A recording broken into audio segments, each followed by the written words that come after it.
Assalamualaikum warahmatullahi wabarakatuh. Kembali lagi bersama saya Neti Melani. Nah, materi kita hari ini yaitu tentang kebahasaan dalam cerita imajinasi. Ciri kebahasaan pada cerita imajinasi meliputi penggunaan kata ganti orang sebagai gaya penceritaan pengarang atau disebut, yaitu sudut pandang, kalimat langsung, kata bermakna kias, kata sambung penanda urutan waktu, dan penggunaan kata ungkapan keterkejutan untuk menggerakkan atau memulai cerita. Nah, yang pertama, penggunaan kata ganti dan nama orang sebagai sudut pandang penceritaan. Contohnya, penggunaan kata aku, dia, mereka, menyebut nama tokoh seperti Kania dan sebagainya. Yang kedua, penggunaan kata yang mencerah panca indera untuk deskripsi latar, seperti tempat, waktu, suasana. Nah, penggunaan kata ke duniaku. Kata ini merujuk suatu tempat yang merupakan asal sahabat Kania, yakni di Fairy World. Letaknya ada di dekat Ocean Blue. Contohnya, kabar baiknya, aku akan kembali ke duniaku dan aku akan bertemu keluargaku, dan kabar buruknya adalah belum sempat Kania melanjutkan berbicaranya, aku memotongnya. Ke duniaku maksudnya, tanyaku tak mengerti. Yang ketiga, menggunakan berbagai latar. Cerita imajinasi memiliki dua kategori latar cerita, yaitu latar lintas waktu dan latar waktu sejaman. Latar waktu sejaman berarti latar yang digunakan satu zaman, sedangkan latar lintas waktu menggunakan latar waktu yang berbeda. Latar waktu sejaman misalnya, latar waktu masa kini, masa yang akan datang, masa lampau, dan sebagainya.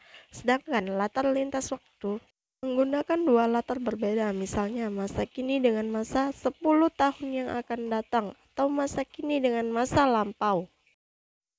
Selanjutnya yaitu penggunaan kata sambung penanda urutan waktu seperti, nah contohnya, kemudian Kania pun hilang seketika, 1 detik, 1 menit, 1 jam, 1 hari, 1 minggu, 1 bulan, 1 tahun telah berlalu dan akhirnya dia pergi.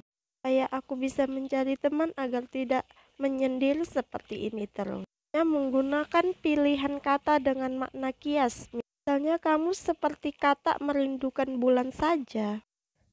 Kebahasaan yang selanjutnya adalah penggunaan kata atau ungkapan keterkejutan untuk menggerakkan cerita atau memulai masalah, misalnya dengan menggunakan tiba-tiba, tanda diduga, di tengah kebahagiaan, dan sebagainya. Contohnya, tiba-tiba saja datang seorang anak perempuan kecil nan imut yang mendekatiku.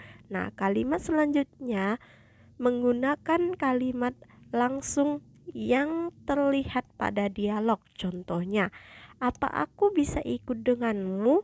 Tanyaku dengan berharap bisa ikut. Baiklah, kalau itu maumu. Aku tak mau mengecewakan sahabatku sendiri, balasku. Nomor 1, cerita imajinasi memiliki dua kategori latar cerita, yaitu latar lintas waktu dan latar waktu sezaman.